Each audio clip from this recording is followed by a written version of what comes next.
일신우일신이라는 말이 있습니다. 날마다 새롭고 또 날로 새로워진다, 이런 뜻입니다. 이 말은 중국 은나라의 탕왕이라는 분이 자기가 세수하는 세숫대야에 이 글을 새겨놓고 매일 아침에 세수할 때마다 이 글을 보면서 자기를 채찍질하고 다잡았다고 합니다. 마음을 잡았다고 합니다. 이 말은 원래 구일신, 일일신, 우일신 이렇게 적혀 있는데, 진실되게 하루를 새롭게 하여야 나날이 새로워지고 또 하루가 새로워진다. 그래서 진실로 어제보다 오늘이 더 나은 사람이 되고자 노력을 하라, 이런 의미로 이해하고 해석할 수가 있습니다. 대학에도 이 말씀이 이 이야기가 실려 있다고 합니다. 여러분, 사람은 누구든지 지금보다 더 나은 사람이 되고 싶은 마음이 있습니다. 그런데 그렇게 되기 위해서는 하루하루를 진정으로 날마다 새로운 삶을 살아야 됩니다. 그리고 새롭게 살기 위한 그 하루하루에 미묘하지만 그러나 작은 이 몸부림과 노력과 이 날들이 쌓이고 쌓이게 되면 언젠가부터 본질이 완전히 다른 그런 새로운 사람이 됩니다. 그러니 매일매일 정해진 시간, 또 나에게 주어진 시간을 의미 있게 사용하는 사람이 비록 조금씩의 변화가 있다 할지라도 그 변화가 쌓일 때에 나중에 큰 변화를 가져올 수 있게 됩니다. 이러한 이야기는 바로 이 기독교인이 추구해야 할 삶의 모습과 비슷하다고 생각이 됩니다. 그래서 이런 질문을 던져볼 수 있습니다. 과연 새롭게 하는 그 능력은 무엇일까?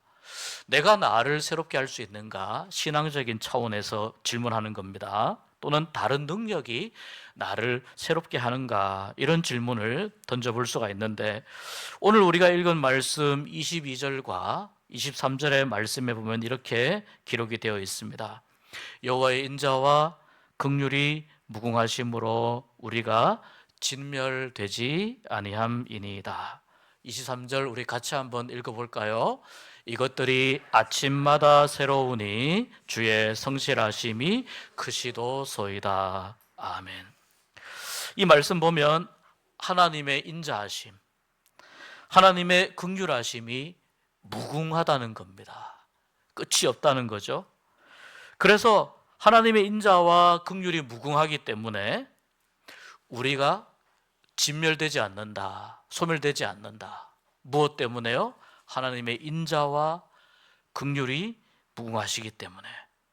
그런데 이 인자하심과 긍휼하심이 매일 아침마다 새롭다는 것을 느끼고 매일 아침마다 새롭다는 것을 발견을 하고 또 매일 아침마다 처음 경험하는 것처럼 새로운 하나님의 인자하심과 긍휼하심을 매일 아침 경험하기 때문에 하나님의 은혜와 사랑이 나를 지켜주시고 나를 보호해 주시고 새롭게 하시는 하나님의 은혜와 사랑이 크시고 놀랍다라고 고백할 수 있는 것입니다. 내가 지금 여기서 살아있고 내가 숨을 쉬고 내가 말하고 웃음 지을 수 있는 이 모든 나의 몸에 나의 힘의 근원이 바로 하나님의 인자하심, 하나님의 사랑하심과 하나님의 긍휼하심, 즉 우리를 한없이 너그럽게 대하여 주시는 하나님의 이 사랑 때문이다라는 고백입니다. 그런데 이 사랑이 매일 아침마다 나에게 찾아온다는 거예요. 매일 아침마다 나에게 다가오는데 이것이 매일 아침마다 나에게 새로운 사랑으로 경험된다는 거예요. 어제의 사랑과 오늘의 사랑이 완전히 다른 사랑, 완전히 새로운 사랑으로 다가오는 것을 지금 이 시를 쓴 예레미야가, 이 선지자가 경험하고 있다고 고백하는 것입니다. 이런 말이 있습니다. 오늘은요, 어제 이 세상을 이별한 사람이 그렇게도 살고 싶어 했던 내일이다 라는 말이 있습니다. 예전에 목회하면서 어느 어머니의 눈물을 보았던 적이 있는데 20살 된 아들이 군대에 갔습니다. 그런데 군대에서 몸이 좀 아픈데 그냥 꾀병이라고 생각했는데 나중에 보니까 정말 아픈 거예요. 그런데 몸이 너무 많이 아파서 갑자기 상황이 악화되어서 이 국군병원에서 해결이 안 되니까 일반 병원으로 아들을 데려왔습니다. 서울에 그때 당시에 영동 세브란스라는 병원에 이송되어 왔는데 어머니가 와서 보니까 이 아들이 20살 된 아들이 중환자실에 입원을 해 있습니다. 목사님 기도해 주세요 부탁을 받고 면회가 점심시간 뒤에 잠깐 되는데 그 시간에 면회 시간을 얻어서 중환자실에 들어가 보니까 의식이 없어요. 아무 의식이 없이 몸이 딱딱하게 굳어있는 어떤 몸의 움직임도 없는 한 청년이 누워있는 것을 보았습니다. 여기저기 주사바늘이 찔려 있고 수많은 의료기기가 온몸에 그냥 주렁주렁 매달려 있고 초점을 잃은 눈동자는 하늘을 바라보며 어머니가 아무리 아들의 이름을 불러도 응답하지도 못하는 그런 상태였습니다. 이때까지도 병원에서는 왜 이 청년이 지금 이 상태로 되어 있는지 원인을 찾지 못하였습니다. 어머니는 가슴을 치며 통곡했습니다. 어떻게 키운 아들인데, 내가 어떻게 키운 아들인데, 군대 잘 다녀온다고 인사하면서 보냈는데 이렇게 아무 가망이 없는 채로 중환자실에서 만날 줄이야. 어머니가 가슴을 치면서 통곡합니다. 이 어머니의 모습과 이 청년의 상태가 너무 심각하여 교회에 긴급하게 기도 요청을 하고 온 교회가 이 청년을 위해서 집중적으로 이름을 불러가며 기도하기 시작했습니다. 병원에서는 쓸 수 있는 약들을 거의 다 썼다고 했습니다. 모든 항생제나 사용할 수 있는 약을 다 썼는데, 그런데 그렇게 청년의 이름을 부르고 기도하기 시작한 지 이틀 정도가 되었을 때 이 병원에서 기적 같은 소식이 들려왔습니다.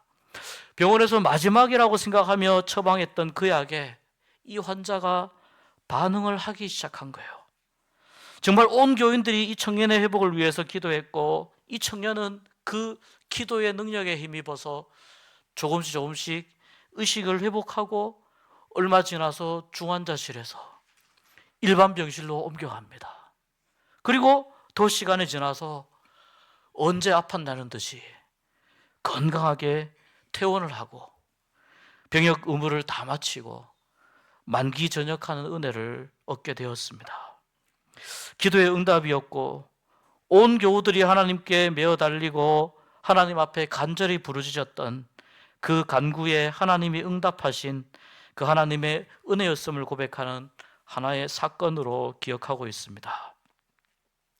여러분, 기약 없이 중환자실에 누워서 어머니가 아무리 불러도 아무 반응도 하지 못하는 그 의식 없는 아들을 바라보면서 이 눈물로 기도하는 어머니에게, 그 어머니에게 내일은 어떤 시간이겠습니까? 어쩌면 아들과 영영 이별을 해야 하는 시간이었을지 모릅니다. 내일 아침은 차라리 오지 않았으면 좋겠다. 엄마의 부름에 응답하지 못하더라도 이렇게 누워있더라도 영영 가지 않았으면 좋겠다. 내일 아침은 오지 않았으면 좋겠다. 그러한 마음이 이 어머니에게 있었을 겁니다. 그렇게 이 아들이 이 상태로 중환자실에 누워있는 그 모습을 바라보는 어머니가 맞이해야 했을 앞으로의 시간, 다가오는 시간은 얼마나 절망적이었겠습니까? 그런데 그 어머니에게 정말 기적 같은 소식이 들렸습니다. 어머니가 기도하고 교회가 기도하고 기적적으로 약제에 응답하면서 아들이 의식이 회복되고 치료에 차도가 있어서 일반 병실로 옮기게 되었다는 그 소식을 들을 때에 어머니는 얼마나 기쁘고 감격했겠습니까? 그리고 오늘 밤이 지나고 빨리 내일이 왔으면 좋겠다. 왜냐하면 아들을 만나러 갈 수 있으니까. 내일이 빨리 왔으면 좋겠다. 완전히 다른 새로운 위로와 새로운 은혜를 누리는 그러한 시간이 되었다는 겁니다. 오늘 아까 읽은 22절과 23절을 조금 더 다시 풀어보면 여호와의 인자하심, 여호와의 긍휼하심이 너무나 크기 때문에 우리가 진멸되지, 사라지지 않았습니다. 그리고 이것들이 매일 아침마다 새롭기 때문에 주님의 성실하심을 다시 한번 느끼게 되고 감사하게 됩니다. 이렇게 읽을 수가 있습니다.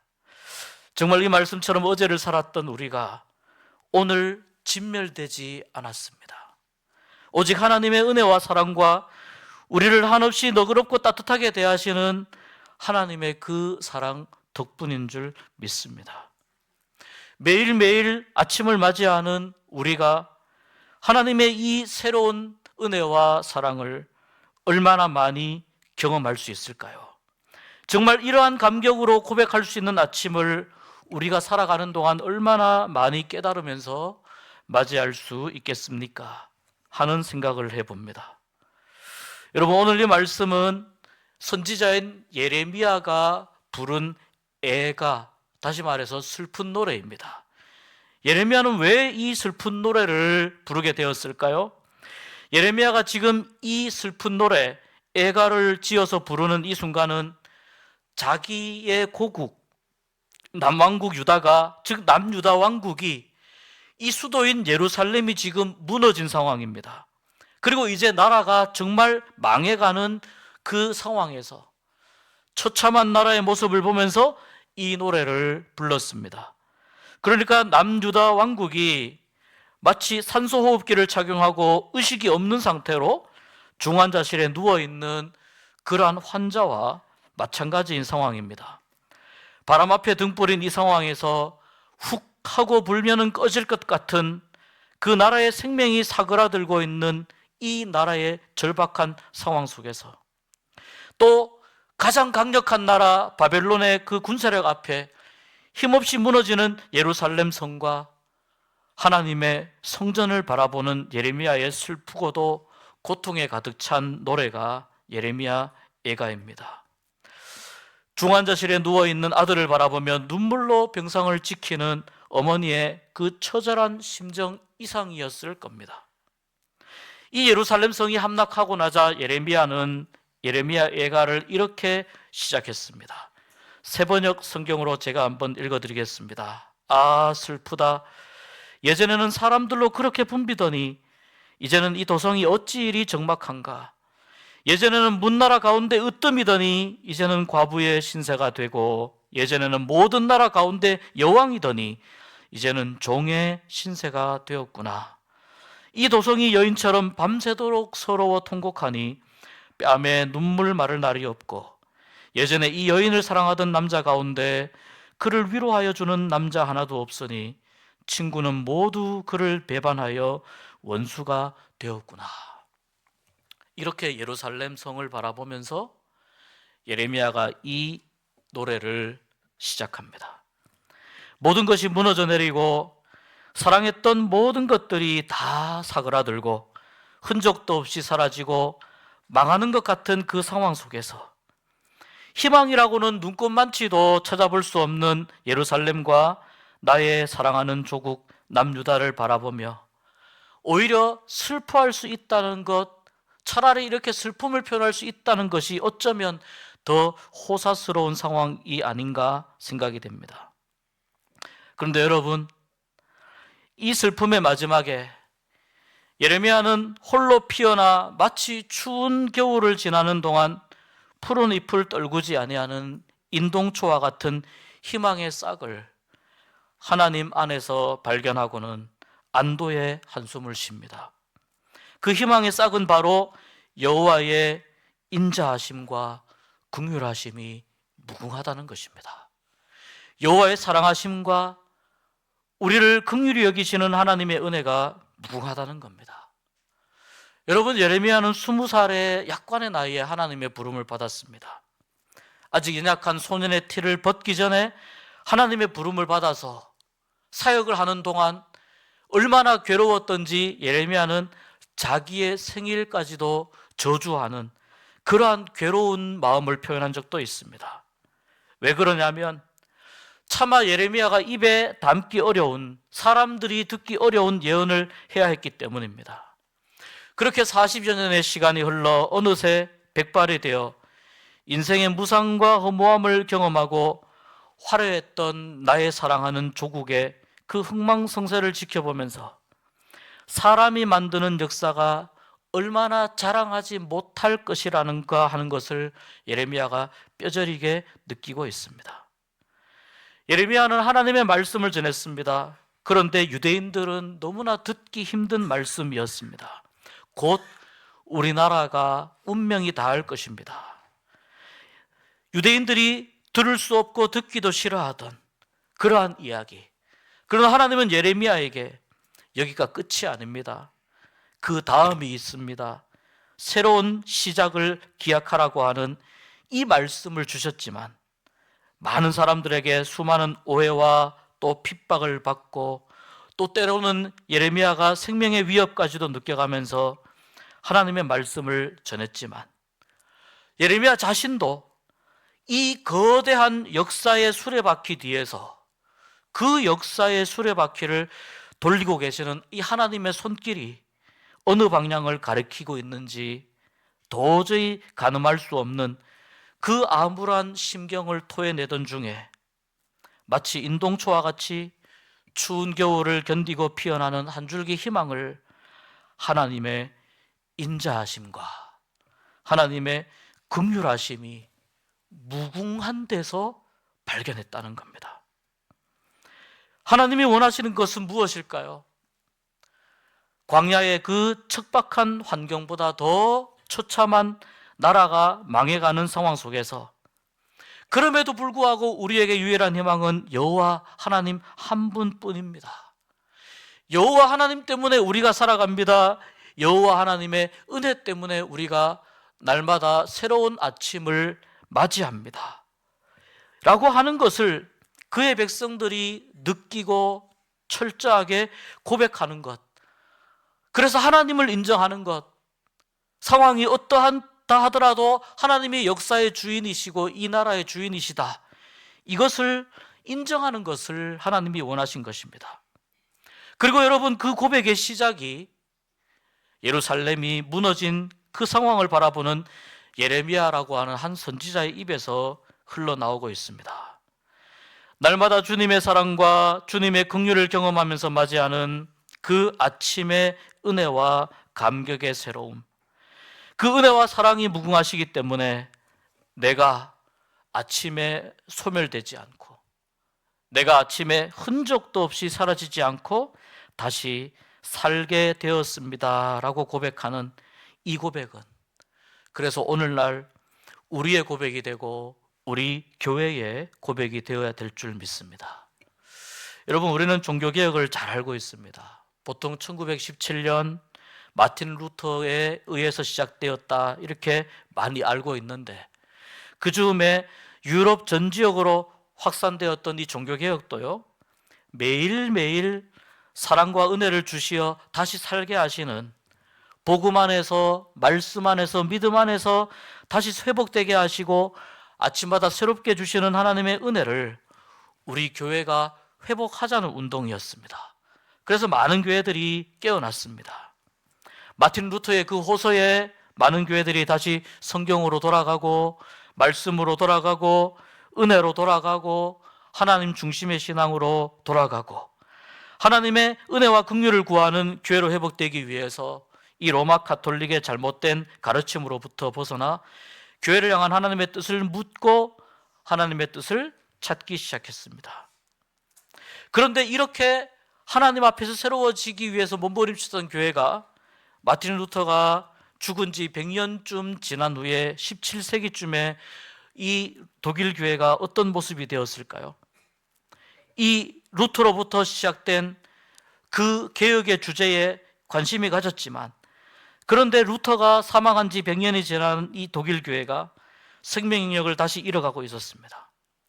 루터가 잘못해서가 아니고 루터로부터 시작된 그 생명을 회복하고자 하는, 하나님의 은혜의 새로움을 발견하고자 하는 그 노력이 오히려 루터주의라고 하는 그런 모습으로 화석화되었기 때문입니다.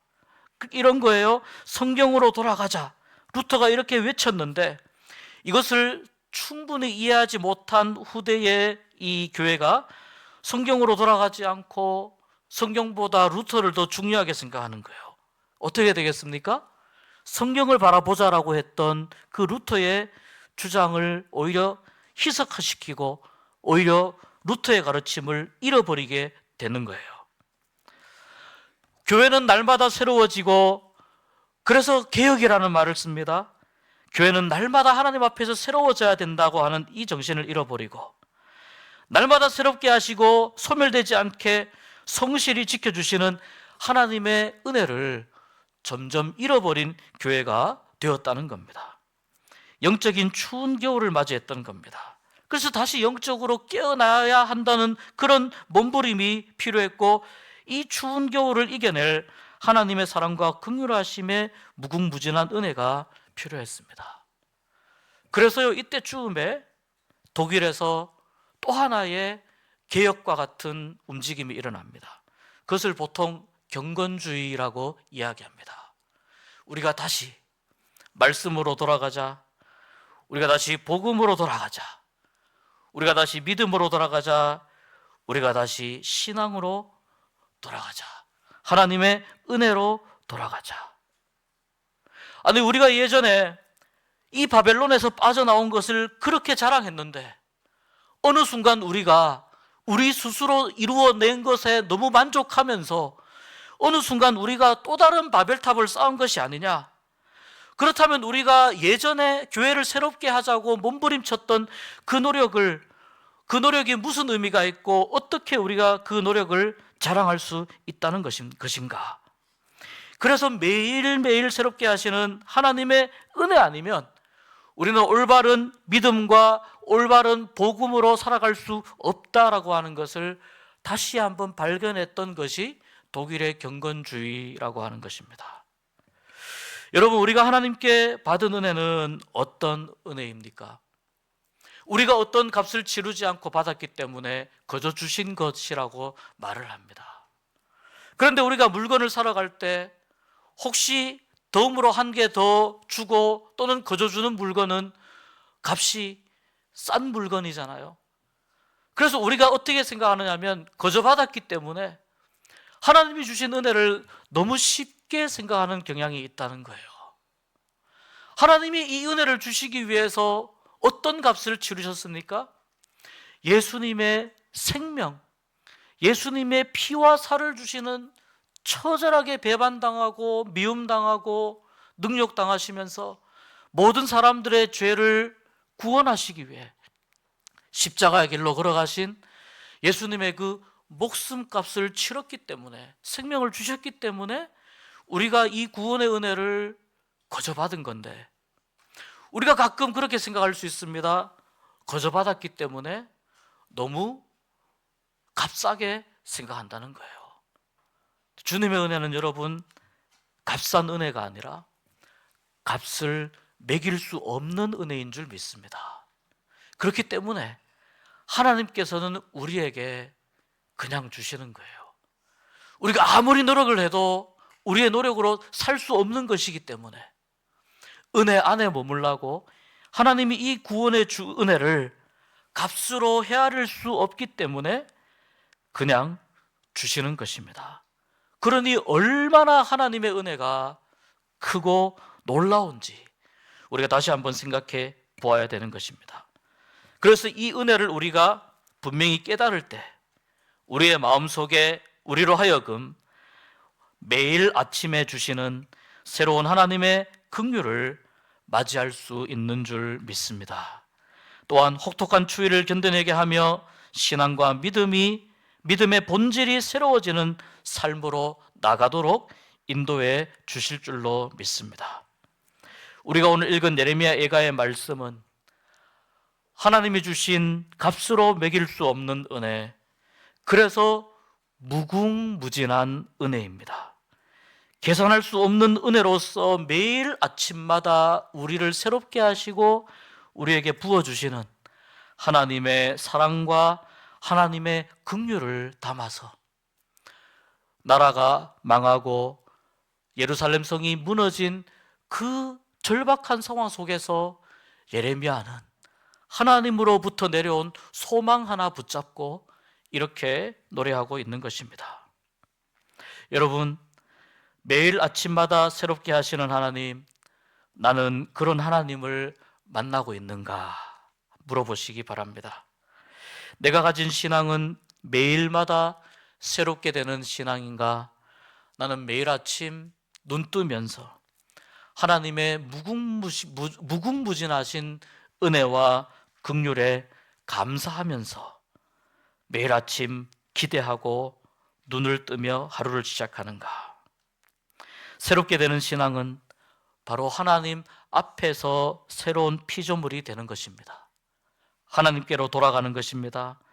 그리고 하나님의 편이 되어서 살아가는 것입니다. 여러분의 존재가, 여러분 자신이 이러한 무궁한 하나님의 은혜로 날마다 매일 아침마다 새로워질 수 있게 되기를 축복합니다. 아침마다 새롭게 하시는 하나님을 날마다 만나는 여러분 되시기를 축복합니다. 어떤 고난 속에서도 하나님의 긍휼과 사랑이 무궁하시기 때문에 그 한이 없는 긍휼과 사랑을 부어주시는 하나님을 만나는 아침이 될 수 있기를 축복합니다. 여러분이 새로워지는 그 순간은 매일 맞이하는 아침입니다. 그리고 그 아침이 바로 지금부터 시작될 수 있게 되기를 주의 이름으로 축복합니다.